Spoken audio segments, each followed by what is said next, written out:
Final truth of the Buddha: listening to each day will help you eliminate worries and troubles. This is my final teaching. Light the lamp of your own selves. Be the lamp of your own selves.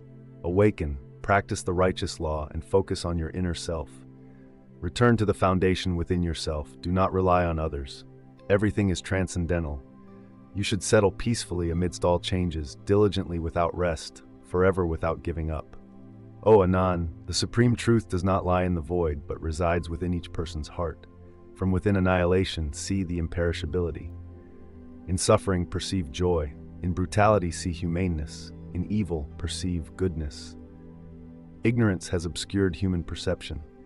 If we can break through that illusion, all suffering, all sorrow naturally disappears from our hearts. Compassion and forgiveness begin. Awakening, the emotions of all beings are alike. Everyone diligently maintains the 5 precepts. Yes, yes, if so, then today everyone should ensure that towards their children, they must love and protect them. As for the elders, they must cherish and care for them wholeheartedly. We must empathize with those who strive and make efforts. Even towards the weak, no matter how wrong they are, we should act generously. We must remember that these opportunities are everywhere in our lives. Dear Buddha, sometimes we inadvertently do things that are not in line with the Dharma. If we feel remorse for these actions, then when we cause wrongdoings, we need to regularly correct our behavior. Our thoughts have created us. If our thoughts are not good, they will manifest in actions causing suffering. Thus, our existence is like a wheel rolling in the direction of right action. If we always think of good deeds, our actions will be righteous and happiness will always be with us in this lifetime. Then what about encountering other disruptions in life? Please teach us. In summary, there are only 3 most important things. Firstly, do we love sincerely or not? Secondly, do we live fully or not? Thirdly, can we take another step and let go of everything or not? The reason we exist is to seek the meaning of life. When we sacrifice ourselves, dedicating our hearts and consciousness, that is when we perceive the truth of life. Life and death are like shadows following form, coming together and eventually parting. All phenomena are impermanent and should not be clung to. O Anan, snakes can shed their old skin and become new forms. Likewise, you should also let go of past matters. Today, I have witnessed how every small drop of water combines into an ocean. There are 3 truths that anyone can practice: a vast mind, gentle speech, using compassion to dedicate offerings throughout life. These 3 maxims are the foundation for building trust, making sentient beings love and be friendly.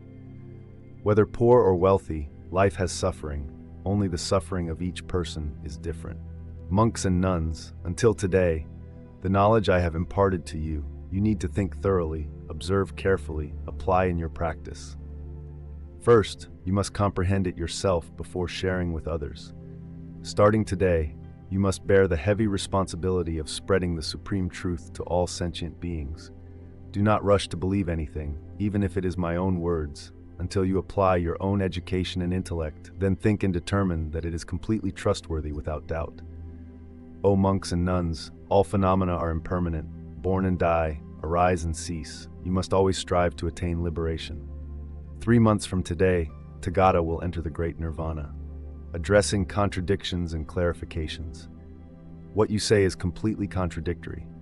You believe in reincarnation, so how can you not believe in the existence of the self?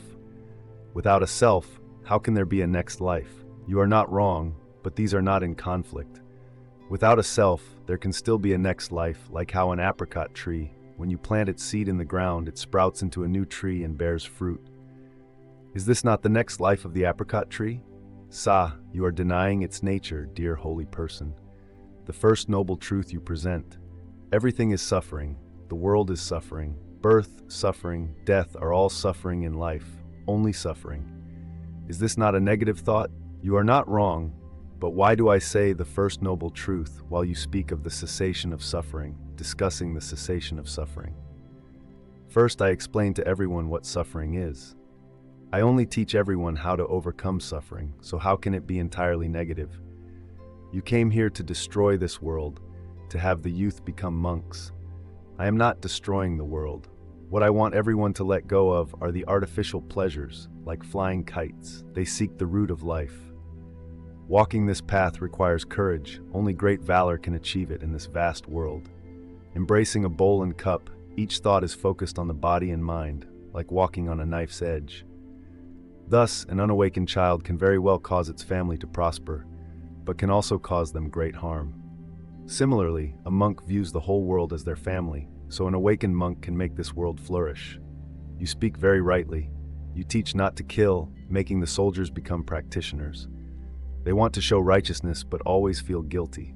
Not wrong but not killing. That is a form of violent transformation, permanent and unstoppable. However, compassion can achieve this. This is the law of nature. Everyone fears death. If you realize that others also have similar thoughts, then you will naturally give up violence. Guidance for monks and lay people. Enough, deep meditation. For insomniacs, long journeys. For the weary and for those living in delusion who do not clearly understand the righteous law, their entire lives will only be suffering and unhappiness. One of the mysteries of life is to liberate oneself from fear, not worrying about the future, not being anxious about past sufferings, and not relying or fearing. Human beings in their past have another truth of life. They cling to someone or something, but eventually must lose them. From the moment you stop reaching out to seek help, you have already attained liberation. Please teach us the important things in the lives of householders.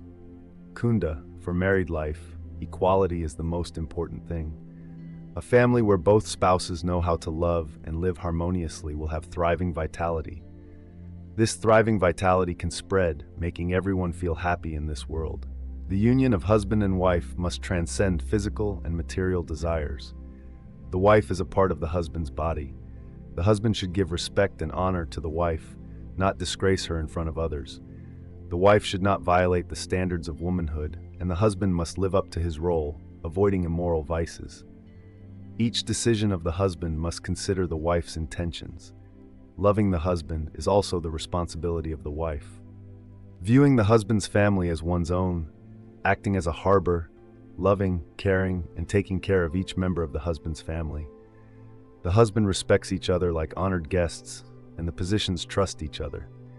Thus, the supreme truth belongs to you, Venerable Buddha. Dear, please tell us what we should pay attention to in order to follow the path you have taught. Associate with good people. Those who cannot focus on mindfulness easily make you lazy, creating favorable conditions for practice. The realm in your mind will be pure, unpolluted. Occupations must also be in accordance with the righteous law, no matter what profession, in trading or daily trivial matters. First, you must understand clearly, then have the strength to complete it. For example, cooking rice, boiling water, do not see it as a trivial task, not worthy of attention, but see it as an opportunity to take care of yourself, your husband, and your children. For any auspicious condition in life, do not be selfish, only live for yourself, happiness, success, and wealth, but share with everyone. Avoid gambling and drinking. Be a person of humility, manners, friendliness, and honesty. Have the opportunity to donate. Monks and nuns, or practice meditation can eliminate worries and troubles. Finally, your soul will perceive supreme tranquility. You must remember that each morning we open our eyes in the dawn of a new day. We must clearly be aware of what we need to do. That is very important. People often forget gratitude. Humans must engrave in their hearts the things they are grateful for, like trees, flowers, wind, water, air, all do not belong to us. We should increasingly be grateful to everything, always carrying gratitude in our hearts to live and think like that. We will reap more benefits. Not useless. If everything is useless, wouldn't we all be diseased? If we are sick, how can death not be near, right? We carry gratitude in our hearts like a beautiful flower blooming in the world. Understanding impermanence and liberation. We are born on this vast earth. All experiences are suffering in this cycle of life. Filled with suffering and compassion, the world must be a place to pause suffering. This worldly life is the abode of enlightenment, but enlightened beings need to know how to awaken. Do not be confused, Anan. I often remind you that all phenomena are impermanent. Existence is the path leading to death. Association is the manifestation of separation. There is a big body of water. There must be water to grow. Without death, how can there be birth, Anan? You have diligently served me. I am very grateful. You have wholeheartedly assisted me. You have many admirable qualities, but you can still go further, strive more to overcome the cycle of birth and death. Oh, in meditation, enlightenment comes from within. Mature through each suffering. You know these things. You can do it. This also makes me feel at ease, Anan. You have 4 precepts. Your speech is very gentle. No matter what, it pleases me. You are always equal to everyone. Your silence and quiet speech make everyone feel pleased, Anan. For so many years, you have served me without any doubt. After the monk tea ceremony, there are still many vows that need your full completion. Remember well the path of me. It is not to lead you to escape this life. I believe that humans can change when they come into contact with meditation or the elimination of others' evil. This hope of faith is for noble souls whose lives are determined by their own virtuous deeds. Ignorance gives birth to suffering, sorrow, and desires, attachments, anger, arrogance, greed, jealousy. All are born from ignorance and delusion, thinking they will lead humans to the bad path. Although they are 2 forces, living and death are no different. They are one entity. We are hindered by misconceptions. Once all obstacles are removed, our entire existence will become completely independent, relying neither on external conditions nor being entangled by them. The precepts, concentration, wisdom, and the Eightfold Path can destroy all wrong perceptions. I will repeat once more, that is right view, right intention, right speech, right action, right livelihood, right effort, right mindfulness, and right concentration. Deep meditation for those who are sleepless, on long journeys, for the tired, and for those living in delusion who do not clearly understand the righteous law. Their entire lives will only be suffering and unhappiness.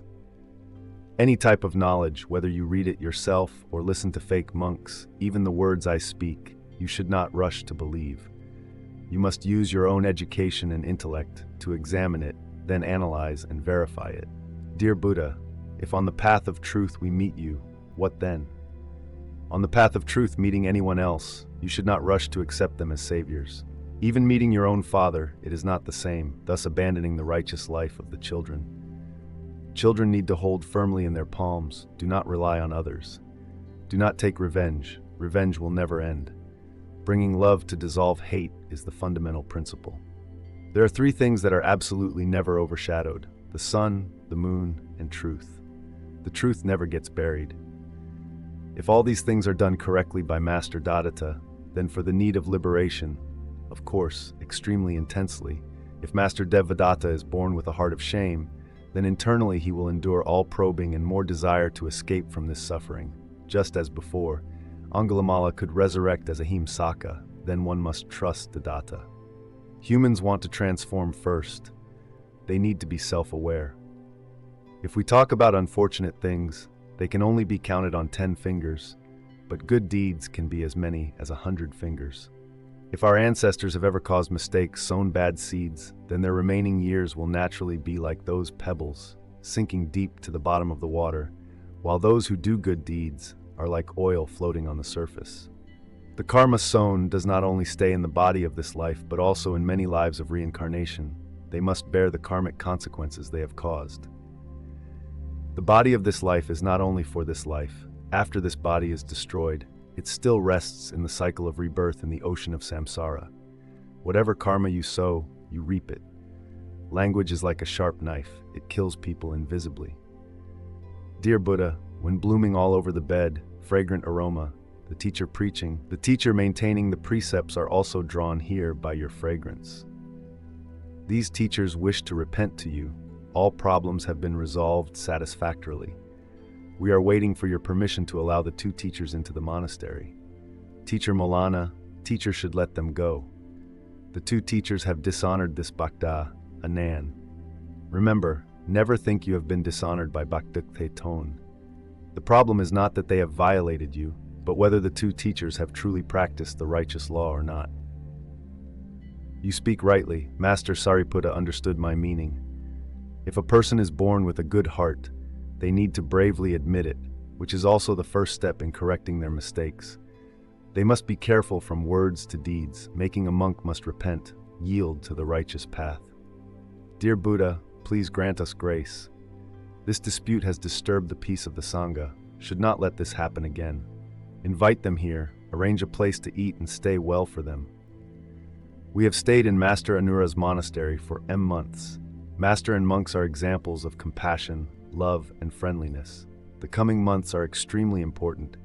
I have seen in the distant future, then father, sons opposing each other, brothers hating each other, husbands and wives in disharmony, houses burning down, and all sorts of illegal things appearing one after another. People harming each other because of ethnicity, language, and faith, continuously destroying each other. This is the cause of division. Living in harmony thanks to the enlightenment of everyone, but humanity must do what to bring love, eliminate discrimination, see each other as brothers and sisters. We need to set a precedent in that era. Our standards will save humanity from the hellish flames. Both teachers can reconcile. I am very happy. The teachers realized their mistakes and chose a peaceful way. This has set an example for the masses to avoid future disputes in our Sangha. We will establish additional rules called the Law to End Disputes. Teacher Anand will clearly present these 7 points for the teachers to listen to. Teachers need to remember, doubt in the heart is the grave disease. It divides human affection like a poisonous medicine that kills friendship.